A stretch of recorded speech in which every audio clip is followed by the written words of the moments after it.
लोग हैं जो इस वक्त हमलावर हैं, चाहे वो BLA के लोग हों, खैबर पख्तूनख्वा के लोग हों, उनसे वो क्या कैसे निपटेंगे। आप सोचिए पिछले साल के 2024 के आंकड़े जो TTP मैं बड़ी खबर का रुख कर लूं अजय, आपके पास लौट कर आते हैं। भारत की एयर स्ट्राइक से पाकिस्तान इस वक्त डरा हुआ है। भारत की एयर स्ट्राइक के डर से पाकिस्तान में खौफ है। POK में आतंकी लॉन्च पैड खाली करने के निर्देश दे दिए गए हैं। आतंकियों को शेल्टर और बंकरों में रहने के निर्देश दिए हैं। सारे लॉन्च पैड खाली करने के लिए पाकिस्तान निर्देश दे चुका है। आतंकवादियों से कहा है कि वो बंकरों में रहें, शेल्टरों में रहें, वो बाहर ना निकलें, लॉन्च पैड में ना रहें, क्योंकि डर इस बात का है कि भारत एयर स्ट्राइक यहां पर कर सकता है। लिहाजा पाकिस्तान ने जिनको इतना पैसा लगाकर ट्रेन किया है भारत में खून खराबे के लिए, जिसके लिए पाकिस्तान ने अपनी जनता को भूखा रखा है, उसको चीज़ें नहीं मिली हैं, मैसर नहीं हुई हैं, आटा या खाने की चीज़ें, लेकिन आतंकवादी ज़रूर यहाँ पर ऐश से अपनी ट्रेनिंग करते रहे हैं। उनको बचाने के लिए पाकिस्तान ने उसको लॉन्च पैड से हटा दिया है और अब बंकरों में जाने के निर्देश दे दिए गए हैं। हालांकि भारत अब मानता हुआ नहीं दिख रहा। अब पाकिस्तान को भी समझ में आ रहा है। अजय जांड्याल मेरे साथ जुड़े हुए हैं इस वक्त। अजय, ये पाकिस्तान का अपने टेररिस्ट को इंडिकेशन कि अब आप बाहर ना रहें, आप बंकरों में रहें, क्योंकि अगर बाहर रहे तो भारत इन आतंकवादियों को वहां पहुंचा देगा जिसके लायक है। देखिए राजीव, बिल्कुल जो सूचना है उसके मुताबिक लगभग 35 के करीब ऐसे ठिकाने थे जिनको चिन्हित जो है वो किया गया था, और ये ठिकाने दरअसल ये टेरर हॉटस्पॉट थे, यानी कि वहीं पर आतंकियों की ट्रेनिंग होके उन्हें उन लॉन्च पैड्स पे रखा जाता था, जहां कुपवाड़ा हो, उरी हो, किरण का सेक्टर का इलाका हो, हमीरपुर हो, या फिर पुंछ रजौरी के सामने का जो कोटली का इलाका है, इन तमाम इलाकों में लगातार आतंकी जो हैं वो लॉन्च पैड पर बैठे हुए थे।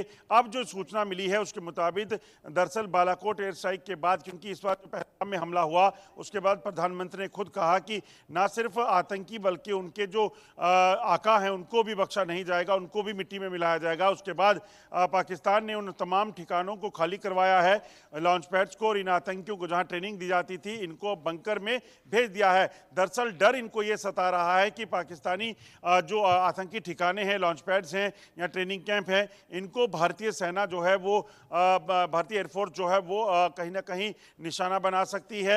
और उन्हें लग रहा है कि जैसे पिछले बार जो एयर स्ट्राइक हुई थी वैसी ही एयर स्ट्राइक जैसे बालाकोट की जगह अब हमीरपुर, कोटली या बाकी इलाकों में हो सकती है। इस चीज़ का डर जो है वो पाकिस्तान को सता रहा है, जिसके चलते इन्होंने तमाम जो आतंकी वहाँ पे सक्रिय थे, जिनको ट्रेनिंग दी गई है, उनको जो है वो अंडरग्राउंड करने की बात जो है वो कह दी है। मगर सूत्रों की माने तो लगातार पाकिस्तान की इस कोशिश का अंदेशा पहले से जो है वो सुरक्षा एजेंसियों का था, और उसी के चलते शायद अगर आप देखें तो इतने दिनों का वक्त हुआ है, अभी तक किसी तरह की स्ट्राइक जो है वो नहीं की गई है। मगर सबसे बड़ी बात यह है कि पाकिस्तान एक तरफ अपने आतंकियों को बचाने में जुटा है, दूसरी तरफ लगातार युद्ध विराम का उल्लंघन लाइन ऑफ कंट्रोल के इलाके में कर रहा है। ऐसे में वहां पर उसको इस वक्त मुंहतोड़ जवाब दिया जा रहा है, और सेना कहीं ना कहीं इस चीज़ को सुनिश्चित कर रही है कि जब भी वो कार्रवाई करेंगे आतंकियों के खिलाफ, एक बड़ी कार्रवाई करेंगे। जम्मू कश्मीर में ये कार्रवाई शुरू की है, आतंकियों के ठिकानों को ध्वस्त किया जा रहा है, आतंकी नेटवर्क को उखाड़ फेंकने के लिए लगातार गिरफ्तारियां जारी हैं।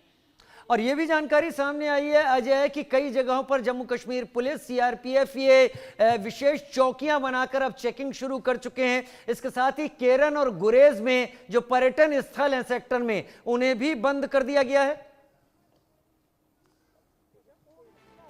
देखिए बिल्कुल, जम्मू कश्मीर में और खासतौर पे कश्मीर जोन की बात की जाए तो वहाँ पर जो भी टूरिस्ट डेस्टिनेशन थी वहाँ पर अलर्ट किया गया है, वहाँ पर टूरिस्टों के जाने के लिए मनाही है, क्योंकि जो आतंकी सक्रिय हैं वो अभी भी एक्टिव हैं। और दूसरी चीज़ की, जिन आतंकियों ने पहलगाम में हमला किया उन आतंकियों की अभी तक खैर खबर नहीं मिल पाई है, वो कहाँ छुपे हैं, कहाँ गए हैं।